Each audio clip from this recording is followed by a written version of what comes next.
Alright, so in the last lecture we talked about strings. We discussed how we can split strings, slice strings, how strings work, and so on. And again, there are several functions that we can use with strings, and we'll get to them later in the course. But basically, I just wanted to give you a quick introduction on how strings work. Now we get on to lists. So, for example, let's say I had to go to maybe Fred Meyer or Target or any shopping store that's maybe near you. And I was creating a list. So let's create a shopping list of the things I need to buy. And I'm going to be using a string here. So I have a shopping list. Maybe I need eggs. I might need some carrots. Oh, I need milk, cherries, and let's add one more, apples. Okay. So let's say I had to go to a shopping store and I had all these different items that I had to buy. So right now what the problem is that if I need to know what's the first item in my list, what do I have remaining, stuff like that, I can't do that with a string. Right now if I just want to find out what's my first item, I'll have to do shopping list and then use some splicing stuff, but that also depends on if I know the number of characters. Right now if I just print shopping list, I'm just going to get egg, carrots, milk, cherries, and apples. There's no specific way to find out what's my first item, what's my third item, what's the last item I have to get. And this is where the Python term lists and the more general term arrays comes in. So again, let's create a new list, shopping list 2.0 or 2, and let's create an array over here. And the way to create an array is we're going to be using two square brackets. And in the square brackets, you're now going to add your items. So our first item was eggs, comma. Our second item was carrots, comma. Third item was milk, cherries, apples. So these lists, right? They're the most versatile data type available in Python.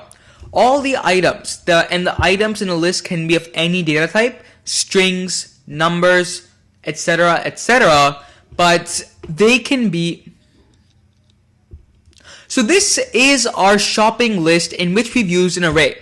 Now, for example, if I print out shopping list 2, what do I get? I get eggs, carrots, milk, cherries, apples in square brackets. And now you're wondering, hey, what's the difference between shopping list 2 and shopping list 1? The only difference I can see is that we're adding these square brackets. Well, guys, the whole point of arrays is that we can now use indexing to get our values. Whenever you create an array, and again, in arrays you can add any value whatsoever. You could have added integers, floats, you could have added decimal values, stuff like that into the array. Right now, since it's a shopping list, I've used strings.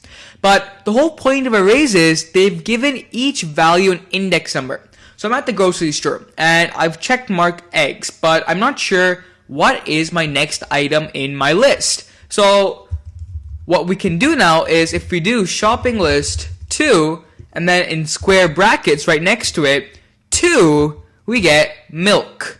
So you're probably wondering, well, why didn't we get carrots? It's a second value. Well, think about it like this. Just like we talked about characters in the last lecture, with lists, it's the exact same thing. The indexing in a list, in a string, in almost all data types in Python, it starts at 0. So the eggs index is 0. If I want to know what is my first item in my list, I'm going to use shopping list 2 and then in square brackets the first item, which is 0. If I want to find out, hey, what's my fourth item in my list, I'm going to say shopping list 2 and then n minus 1. If I want to know the fourth, it's 4 minus 1, 3. So shopping list 3, it's cherries. So this is where lists become more and more useful. And this isn't the end. There's tons of functions you can add with lists. Right now, all we've done is we've accessed values. Let's say I was at the shopping store or at the grocery store and I'm like, wait, I don't need milk anymore. I realized I have 2 cartons at home. Instead, I need chocolate. How do I update the value in list? Right now, if we were using a string, there was no way we could do that. We'd have to rewrite the string over and over again. Waste of time. However, with lists, it's quite simple. First, find the position. What's our position? It's going to be 2. So all we're going to say here is shopping list 2 should now be equal to chocolate. Do you see what we did there? All we're saying, string object does not support item assignment. The error I was getting here is, sorry about that. It's shopping list 2 since the variable name was shopping list 2. So here, in case I want to change milk to chocolate, now typing in chocolate again, and if I print out shopping list 2, we get eggs, carrots, chocolate, cherries, apples. Isn't that cool? So you can update values in lists. You can change, you can delete, you can add. These lists are the most versatile object you'll find in Python. And as we get along in the course, as we add or dive deeper into Python, lists will be one of the main objects we use every day. So play around with this, and in the next lecture, I'll be showing you some cool functions that we can use with lists. See you then.